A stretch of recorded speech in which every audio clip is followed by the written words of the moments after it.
Vamos começar então com a primeira pauta. Tem um tweet aqui do Leandro Ruschel, que ele traz um vídeo do Glenn Greenwald falando sobre o que está acontecendo hoje no Brasil. É um vídeo de 4 minutos, eu vou passar só o começo para vocês, porque ele faz uma análise a respeito do caso Monark. His life has been completely destroyed within less than 2 years. He has been entirely removed from the internet. He can't earn a living anymore. He has a contract with Rumble, I believe, that obviously they can't continue to fulfill if he's not allowed to produce his show on Rumble. So they've denied him a livelihood. They have denied him the ability to speak. And yet he's never been charged with anything. These issues, these orders are issued with no due process. The judge just types out, he is hereby banned from speaking, and that's it. He has no idea what he's being accused of. It's Kafkaesque at best. Tem mais um vídeo do Monark falando a respeito do bloqueio que ele está enfrentando nas contas bancárias a pedido do Alexandre de Moraes, nesse inquérito completamente deslocado e abusivo que ele está sofrendo. Depois que o Xandão decidiu me multar em 300 mil, inclusive a galera achou que eu tinha sido muito inteligente e tirado toda a minha grana lá, que não acharam nada no Bradesco. Eu não tinha nada no Bradesco mesmo, eu tinha no Nubank, e no Nubank os caras foi. Então o Xandão, se ele quiser bloquear quanto dinheiro ele quiser de você, basta ele querer inventar uma desculpa. A desculpa dele dessa vez foi que eu estou desobedecendo uma ordem, e a ordem que eu estou desobedecendo era de não mais produzir vídeo em lugar nenhum. Eu tô proibido de existir, de trabalhar, exato. E aí, por eu ter continuado trabalhando, eu fui multado, e aí perdi novamente os canais.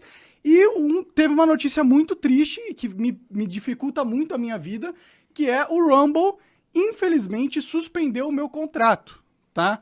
Então, como vocês sabem, eu tenho uma equipe, eu tenho gastos, e o contrato do Rumble ajudava, na verdade, pagava a minha operação e os salários da minha equipe, né? Com esse contrato suspendido, fica difícil para mim continuar fazendo o meu podcast, porque é caro manter a estrutura, né? Tem 4, 5 pessoas que trabalham comigo e que dependem de salário. Eles não cancelaram o contrato, né? O que aconteceu foi que eles suspenderam até a justiça deixar de me banir, o que é inconstitucional, isso é censura prévia, não deveria ninguém respeitar essa ordem. Infelizmente, o Rumble está respeitando. Então, a gente tem aqui uma situação extremamente peculiar. A gente tem falado sempre sobre o caso do Monark, é um caso emblemático. O Monark veio aqui no programa, inclusive, na semana passada.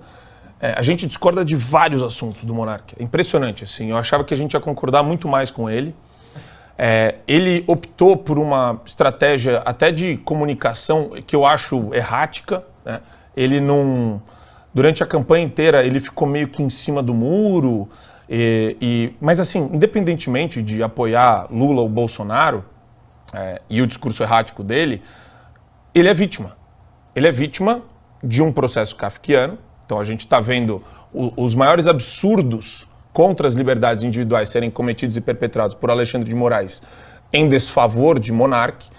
E por mais que o Monark queira falar sobre o Paulo Guedes vendendo o Banco Central do Brasil para BlackRock, ou falar sobre teorias que podem ser as mais conspiratórias possíveis, se você abre margem para censurar o cara, né, o mínimo que eu espero é a postura do Glenn Greenwald. Eu vou aplaudir o Glenn Greenwald nesse aspecto, porque é um cara que se identifica com a esquerda, mas que não é um abusador. E é um cara que não vai passar pano para abusador. Ele vai denunciar. Tem essa ditadura que é muito bem orquestrada no Brasil hoje, que você não precisa matar ninguém, você não precisa sumir com alguém, com o corpo de alguém, mas você some com o quê? Aquilo que o Monark estava reclamando.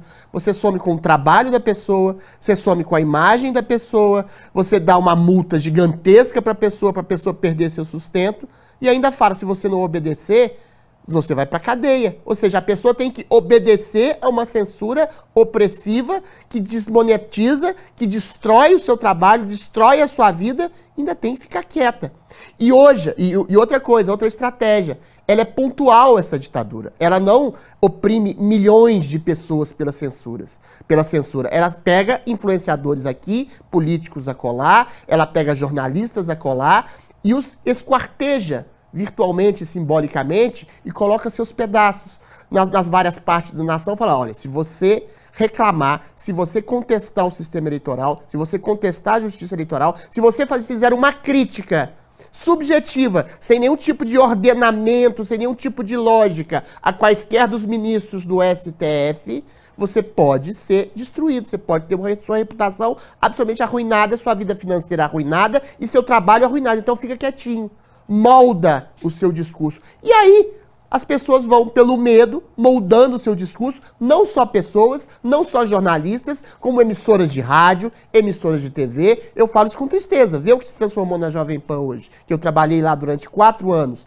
Eles não falam o nome do Alexandre de Moraes. E ao não falar o nome da origem do problema, quer seja o STF, a Justiça Eleitoral, o Alexandre de Moraes, você não adianta dizer, como diz o Filipão, isso é um absurdo, porque eventualmente você não ataca o problema continua te esmagando, e o problema sorri da sua covardia e do seu medo, quando você fala assim, a censura no país, sim, todo mundo sabe que é censura, mas da onde que surge essa censura? Censura tem nome, tem sobrenome, tem um lugar. Se você falar que essa censura surge do STF, do Alexandre de Moraes, da leniência e do silêncio dos demais ministros, você corre o risco de ser desmonetizado, censurado, preso, processado. Ou seja, mas se você, como indivíduo, e que faz parte de um coletivo, de uma nação, através de jornalistas, através de políticos, através de uma maioria conservadora que está lotada no próprio Congresso Nacional, não faz nada, você permite que uma minoria ínfima de pessoas que estão dirigindo esse país e dirigindo esse país para o lado do abismo da censura, para o abismo da ditadura, do abismo da autocracia, você se perde como indivíduo, se perde como manifestante de uma expressão legítima, de uma consciência, você se perde como empresa de comunicação, se perde como jornalista, se perde como jornalista, como político, que eventualmente faz e dá voz e reverbera uma maioria da nação que está sendo calada através dos medos, através do medo e da covardia de seus líderes políticos, de seus jornalistas, de suas empresas de comunicação. Essa ditadura que a gente está vivendo é a mais nefasta, porque ela se traveste de democracia e ela não chega na ponta. Você pega uma grande emissora como a Rede Globo, ela não está noticiando o massacre que estão fazendo ao Monark, não está noticiando o massacre que fizeram com o Paulo Figueiredo, com o Constantino, com o Guilherme Fiuza, com outros jornalistas. Ela não está reverberando a contento a cassação do Deltan Dallagnol, a possível cassação do Sérgio Moro, o absurdo de senhoras presas, autista preso, comediante preso, sem uma tipificação, uma individuação, quer dizer, de conduta, sem uma acusação formal, senhoras presas há 6 meses, sem saber o que estavam fazendo ali quer dizer, que estavam em frente ao QG rezando.